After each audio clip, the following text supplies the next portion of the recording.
For the disease association, we have the schistosomiasis, intestinal schistosomiasis, bilharziasis or bilharzia, the Katayama fever, or also known as the snail fever.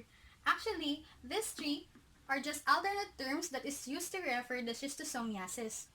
So next, we have the pathogenesis and clinical manifestations. So much of the pathogenesis are caused by the eggs rather than the worms and the larvae. And most of the pathology is caused by the host immune response, which is the delayed type hypersensitivity and granulomatous reactions.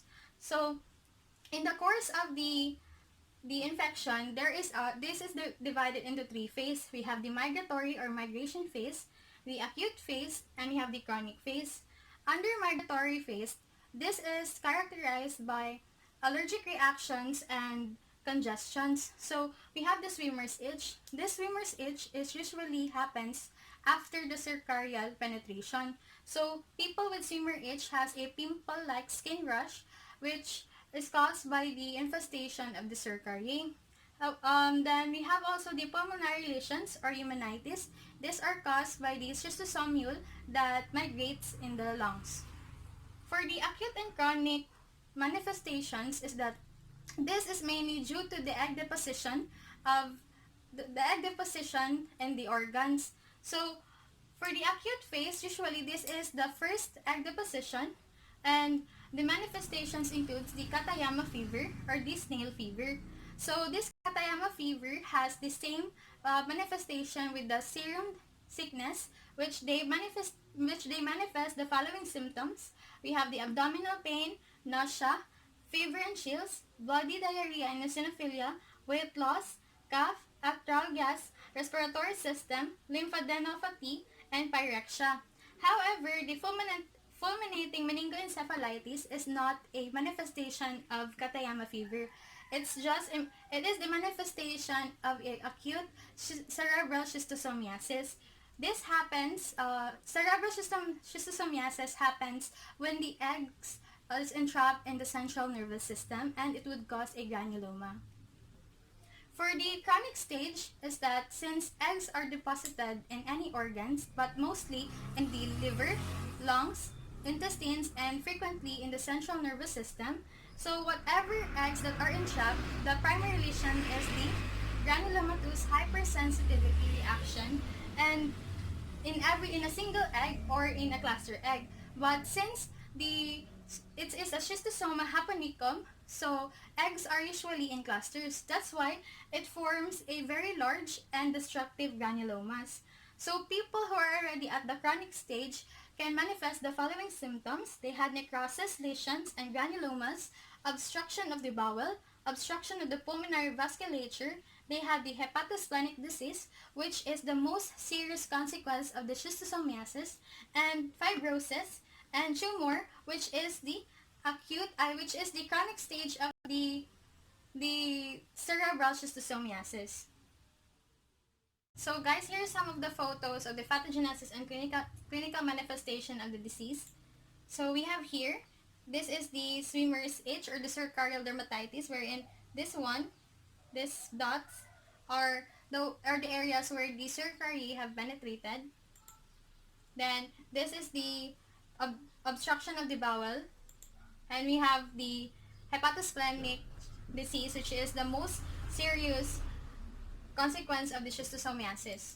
And also here, and for the cercarial dermatitis or the swimmer's itch. For the laboratory diagnosis, we have this specimen of choice is the stool samples, and the microscopic examination is the most specific.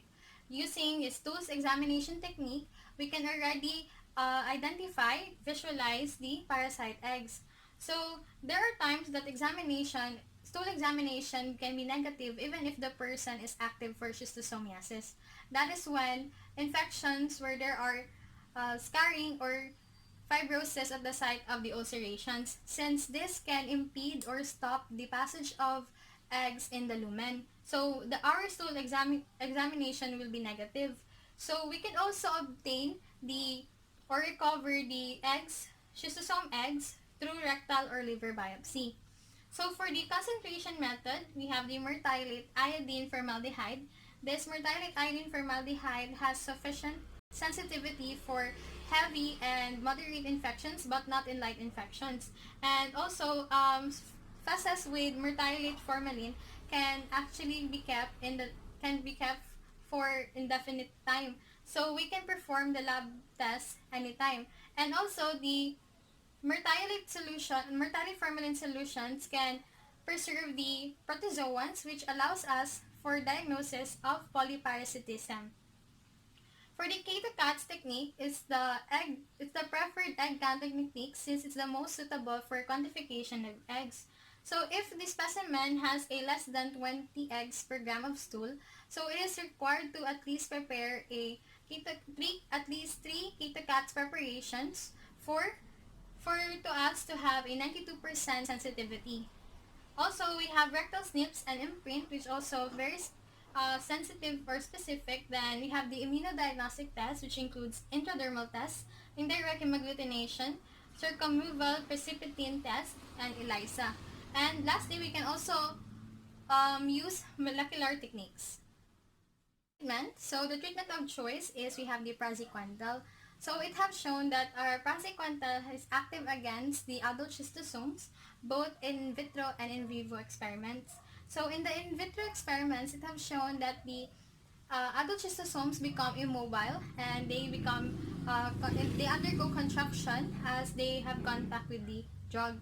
Then we have the artemisinins and the artemether also have shown to decrease the schistosome hapanicum infections, and we have the artemether is also effective against they're effective against the juvenile stages of the parasite, and it is the ideal drug for non-endemic travelers. So for the epidemiology, so the geographic distribution of Schistosoma japonicum includes Philippines, China, Indonesia. So they are limited in Far East areas, and they are locally it is endemic in 12 regions, 28 provinces, 190 municipalities, 15 cities, and 2,222 barangays. So here is the map of the Schistosoma japonicum endemic provinces in the Philippines, and we can observe that the Mindanao covers most of the endemic areas. That is because that mostly in the Mindanao it is rich in farmlands, marshes, freshwater lakes, dams, and irrigation systems, and these areas are the suitable environments for the Oncomenia snails to survive. That is why there is a possibility of great transmission of schistosomiasis in these areas. And also, the people who have been infected or affected by the schistosomiasis is mostly children and people in line of their livelihood, which is the farmers, the fishermen, and the laborers. So the laborers also includes as those laborers who work mostly in the irrigation or dams.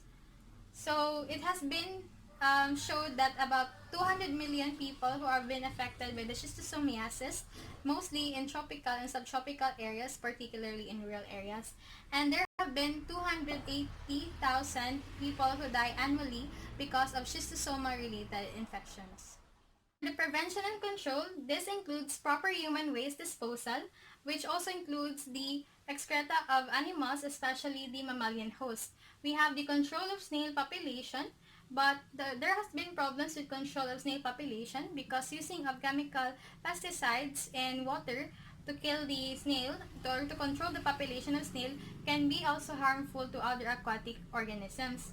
So next is we have avoidance of human contact with contaminated water, especially for the non-endemic travelers, and we have educational programs for inhabitants in endemic areas, and anthelmintic chemotherapy with praziquantel, and as per WHO recommendation, a mass treatment in community with high prevalence of schistosomiasis.